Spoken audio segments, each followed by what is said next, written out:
Hello everyone. आज के इस वीडियो में हम नया चैप्टर शुरू कर रहे हैं जिसका नाम है statistical analysis of data analytics. Okay, पिछले लेक्चर सीरीज़ में हमने यूनिट 1 को कंप्लीट किया था। ओके, इस लेक्चर सीरीज़ में हम यूनिट 2 को स्टार्ट कर रहे हैं जिसका नाम स्टैटिस्टिकल एनालिसिस है। इसके फर्स्ट लेक्चर में आज हम 2.1 को कवर करेंगे जिसमें कि हम graphical techniques, box plot, skewness, kurtosis and descriptive statistics क्या क्या होते हैं उन सब के बारे में डिस्कस करेंगे। Okay, so without any delay let's get started. So coming to the statistical analysis. Statistical analysis का एक सिंपल सा मतलब ये होता है कि ये एक प्रोसेस होती है। Okay, this process involves collecting, organizing, analyzing, interpreting, and presenting the data to uncover the patterns, relationships and trends। मतलब कि पिछले यूनिट में हमने देखा कि हम डेटा को कैसे कलेक्ट करते, डेटा को कैसे क्लीन करते और क्लीन करने के बाद में हम डेटा को प्रोसेस करते। ओके, सो स्टैटिस्टिकल एनालिसिस में हम क्या करते हैं कि डेटा को कलेक्ट करते, उसे ऑर्गेनाइज करते, उसे एनालाइज करते और उसे इंटरप्रेट करने के बाद में डेटा को रिप्रेजेंट करते हैं। ओके, ये सब हम किस लिए कर रहे हैं? क्योंकि हमें डेटा में से पैटर्न्स को अनकवर करना है, रिलेशनशिप्स को अनकवर करना है और ट्रेंड्स को अनकवर करना है। Okay, so that we can use it for our business use. Okay, so statistical analysis का एक सिंपल सा मतलब यही होता है।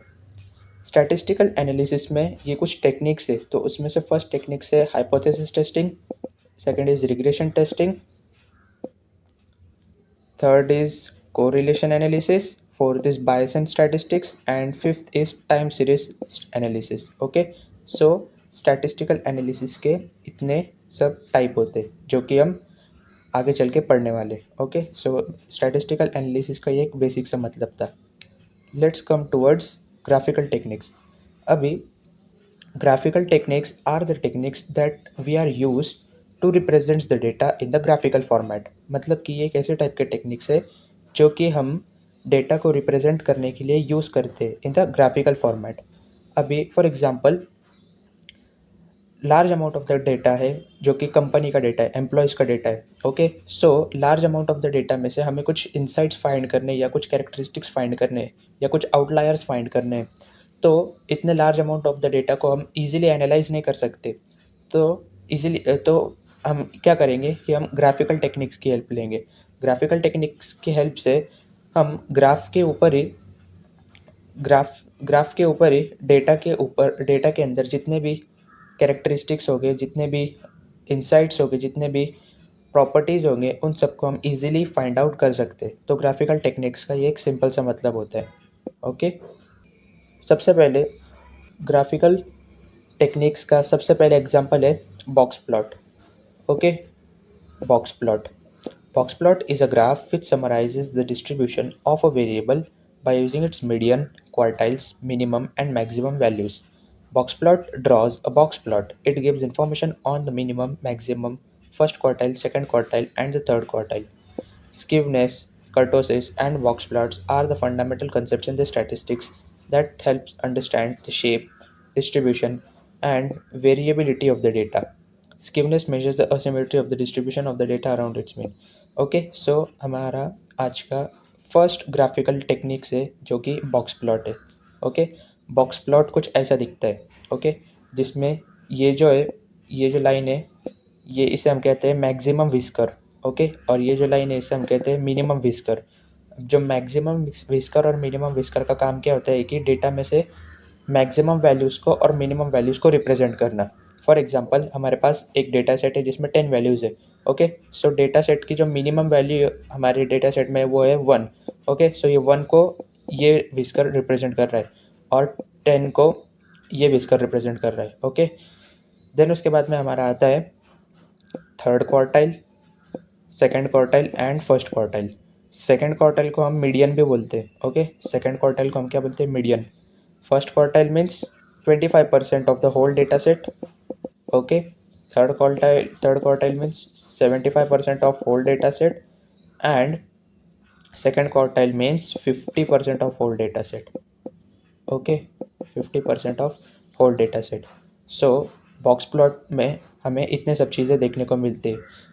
फॉर एग्ज़ाम्पल, हमारे पास एक 1000 वैल्यूज़ का डेटा सेट है, ओके।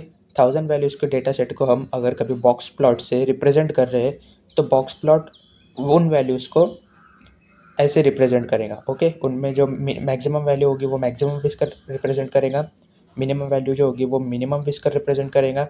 उसका जो मीडियन होगा, median means 50% of the data ये सेकंड क्वार्टाइल रिप्रेजेंट करेगा, उसका 75% थर्ड क्वार्टाइल रिप्रेजेंट करेगा एंड 25% फर्स्ट क्वार्टाइल रिप्रेजेंट करेगा, ओके। सो यहाँ पर एक एग्जांपल भी दिया गया है जो कि आप देख सकते हो। अभी इस डेटा सेट में जो मैक्सिमम वैल्यू है वो कितनी है, 96, ओके। सो आप देख सकते हो कि जो मैक्सिमम वैल्यू है वो 96 से रिप्रेजेंट की है यहाँ पर। देन उसकी मिनिमम वैल्यू जो है वो कितनी है इस डेटा सेट में, 29, ओके। सो आप देख सकते हो कि 29 यहाँ पर रिप्रेजेंट किया है, ओके। सो आप इस एग्जाम्पल को कंसिडर कर सकते हो। देन उसके बाद में हम आते हैं डिस्क्रिप्टिव स्टैटिस्टिक्स पर, ओके। डिस्क्रिप्टिव स्टैटिस्टिक्स का एक सिंपल सा मतलब ये होता है कि ऐसे कुछ टूल्स, ओके, जो कि सिंपली हमें एक डिस्क्रिप्शन या एक समरी पूरे डेटा सेट की बताए, ओके।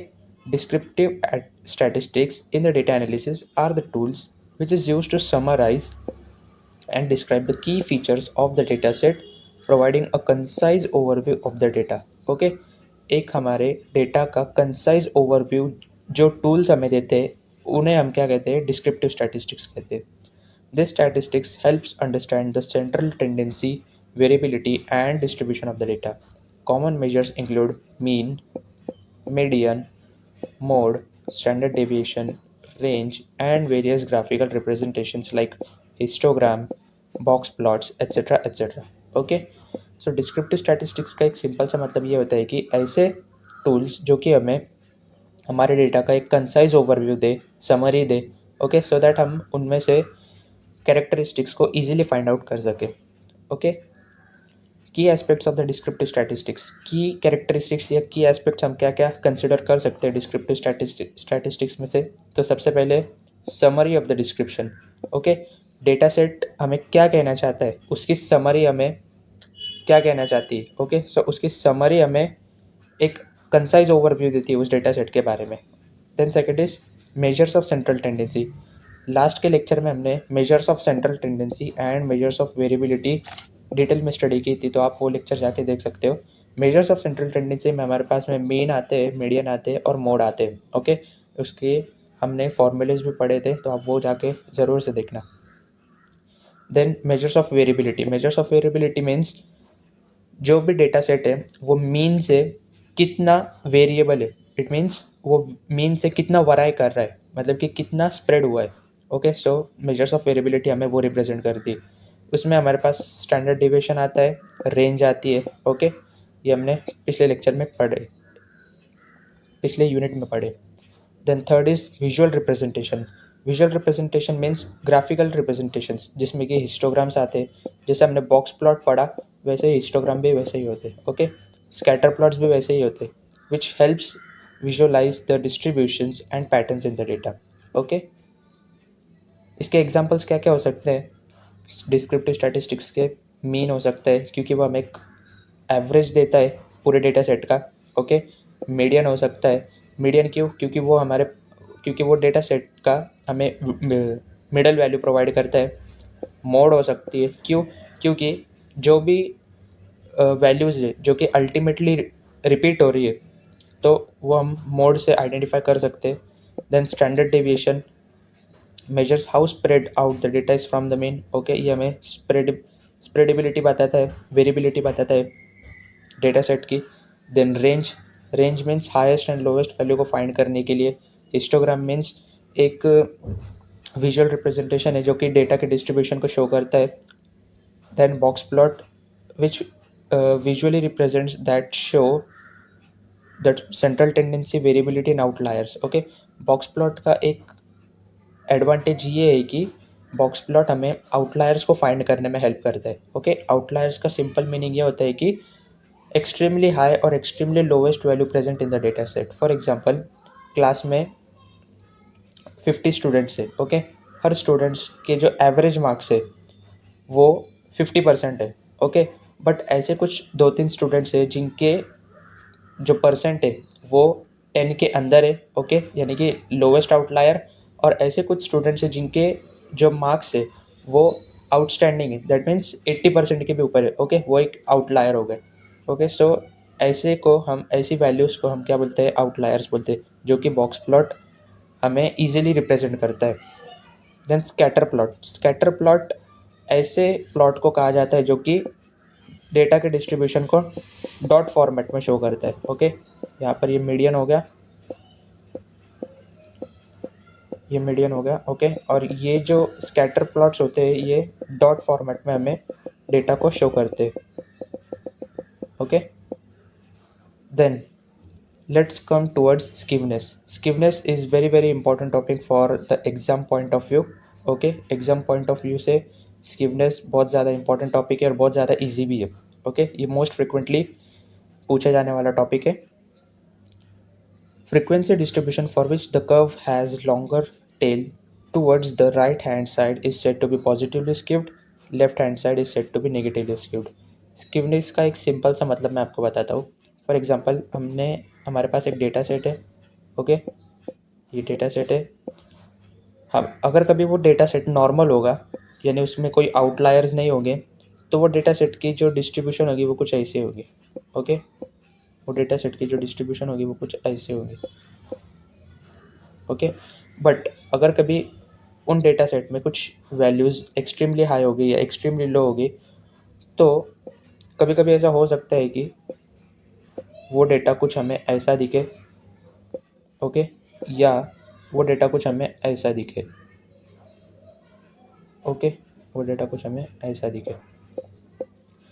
सो जो ये वाला है, अगर कभी हमारा जो डिस्ट्रीब्यूशन है वो कुछ ऐसा दिखता है हमें, सो इसे हम क्या कहेंगे, पॉजिटिवली स्क्यूड कहेंगे। इसे क्या कहेंगे हम, positively skewed, positive skewness, okay. और ऐसा कुछ दिखता है तो उसे हम कहेंगे नेगेटिव स्क्यूनेस। क्यों? क्योंकि right hand side is said to be positively skewed if, अगर कभी जो टेल होगी डिस्ट्रीब्यूशन की, ओके, जो बेल शेप डिस्ट्रीब्यूशन उसकी जो टेल होगी वो राइट साइड में ज़्यादा लॉन्ग होगी तो उसे हम पॉजिटिवली स्क्यूड कहेंगे। और अगर कभी जो डिस्ट्रीब्यूशन है उसकी जो टेल है वो लेफ्ट साइड में ज़्यादा लॉन्ग होगी तो उसे हम कहेंगे नेगेटिवली स्क्यूड। अब इसे हम कहेंगे ज़ीरो स्क्यूनेस, ओके। क्या क्या बोलेंगे हम इसके, zero skewness, okay. I hope आपको समझ में आया होगा। A symmetric curve has no or zero skewness, skewness means lack of symmetry, okay. Zero skewness को हम क्या कहते हैं, लैक ऑफ सिमेट्री भी कहते हैं। यहाँ पे स्क्यूनेस का डायग्राम होगा, ओके। इसे हम कहेंगे पॉजिटिवली स्क्यूड क्योंकि इसकी जो टेल है वो राइट साइड में ज़्यादा लॉन्ग है। इसे हम कहेंगे नेगेटिवली स्क्यूड क्योंकि जो इसकी टेल है वो लेफ्ट साइड में ज़्यादा स्क्यूड है या ज़्यादा लॉन्ग है, ओके। और यहाँ पर असिमेट्री है तो हम क्या कहेंगे इसे, ज़ीरो स्क्यूनेस, ओके। अभी यहाँ पे कुछ पॉइंट्स जो कि आपको याद रखने। पॉजिटिव स्क्यूनेस में क्या होता है कि जो मीन होता है, जो मीन होता है वो मीडियन से लार्जर होता है और जो मीडियन होता है वो मोड से लार्जर होता है, ओके। यहाँ पर आप देख सकते हो कि जो मीडियन है, सॉरी, जो मीन है वो मीडियन से लार्जर है और जो मीडियन है वो मोड से लार्जर है, ओके। देन नेगेटिव स्क्यूनेस में जो मीन होता है, ओके, जो मीन होता है वो स्मॉलर देन मीडियन होता है, ओके। और जो मीडियन होता है वो स्मॉलर देन मोड होता है, मतलब कि यहाँ पर मोड सबसे ज़्यादा हाई होता है as compare to median and median is higher than as compare to mean, okay. So यहाँ पर स्क्यूनेस का ये फॉर्मूला है, formula of skewness 3 into mean minus median upon standard deviation, okay. So ये आप एग्ज़ाम में ये तीनों डायग्राम और फॉर्मूला के साथ में अगर कभी आप लिखते हो तो आपको फुल मार्क्स मिल सकते हैं, ओके। देन यहाँ पर कुछ कैलकुलेशंस है जो कि आप देख सकते हो। Then difference between variance and skewness, the following 2 points of difference between variance and skewness should be carefully noted. Variance tells us about the amount of variability while skewness gives the direction of variability, okay. अभी हमने variation पढ़ा था, variance पढ़ा था, okay. Variance का एक simple सा ये मतलब होता है कि वो हमें बताता है कि हमारा जो डेटा सेट है वो मीन से कितना दूर है। ओके, मीन से कितना वराई करता है या मीन से उसका जो डिफरेंस है वो कितना दूर है। बट जो स्कीवनेस है ये हमें एक्चुअल आइडिया देता है कि जो वेरिएंस है वो कितना है। ओके, वो हमें रिप्रेजेंट करता है बट वेरिएंस हमें सिर्फ बताता है। ओके, सो एक डिफरेंस है वेरिएंस और स्कीवनेस में। अभी coefficient of skewness. Okay, if coefficient of skewness is zero, मतलब कि अगर कभी स्कीवनेस के जो कोएफिशिएंट्स है वो ज़ीरो है तो हम ये कह सकते हैं कि the distribution is symmetric. Symmetric means zero skewness. Okay, if the coefficients of skewness is greater than 0, it means that the distribution is positively skewed. Okay, and if the coefficients of skewness is less than 0, it means that the distribution is negatively skewed. Okay, so ये important है, ये आप इसको अपने exam point of view से important consider कर सकते हो और इसे एग्जाम में लिख सकते हो। Then let's come towards the kurtosis. Okay, kurtosis ये क्या है? It's a measure of tailedness. Okay, it's a measure of what? Tailedness. For example ये इसका डायग्राम है, इसका डायग्राम से समझते हैं। यहाँ पर इसको हम मीन कंसिडर करते हैं। Okay, let's consider it as a mean.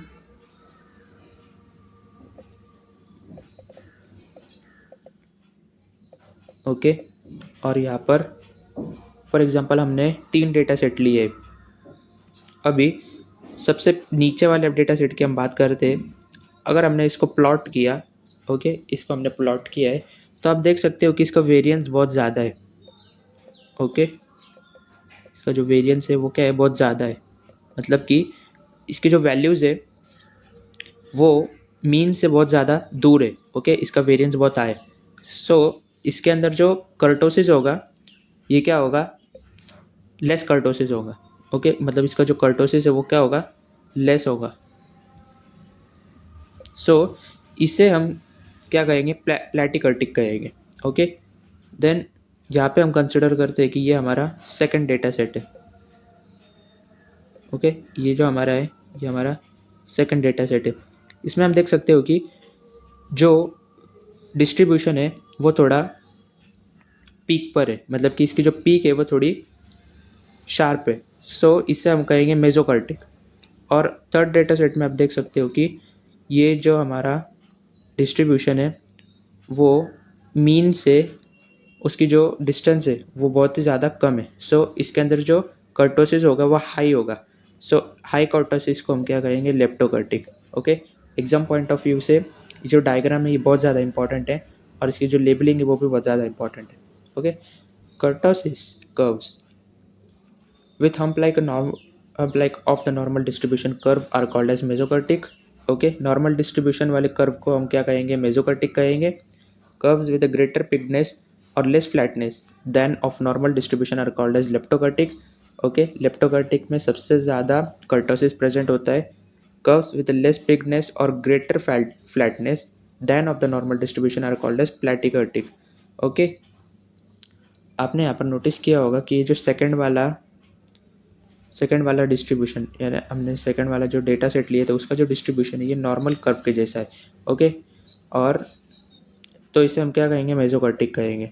Okay, और जिसकी जो फ्लैटनेस है वो सबसे ज़्यादा है उसे हम क्या कहेंगे? प्लैटिकर्टिक कहेंगे। यहाँ पर आप कोएफिशिएंट्स ऑफ कर्टोसिस ले सकते हैं फॉर नॉर्मल डिस्ट्रीब्यूशन। ओके, यहाँ पर ये जो है इसके जो कोएफिशिएंट्स है ये लिखना बहुत ज़्यादा इंपॉर्टेंट है एग्जाम पॉइंट ऑफ व्यू पे। ओके, यहाँ पर कोएफिशिएंट ऑफ कर्टोसिस का कंपटीशन लिखा है जो कि आप कंसिडर कर सकते हो। ओके, आज के लेक्चर में बस इतना ही।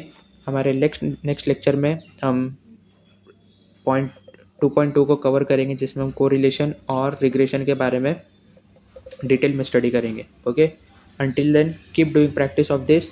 ओके, आपको आंसर राइटिंग की भी बहुत ज़्यादा प्रैक्टिस करनी है क्योंकि इसमें जो सॉल्विंग है वो बहुत ही कम आती है, और जो मैंने जो फार्मूलेज बताए, formulas are very important, okay, diagrams are very important, and most of all आपको थेरी ज़्यादा करनी है, okay. So until then, keep studying, keep doing practice. Thank you so much for watching.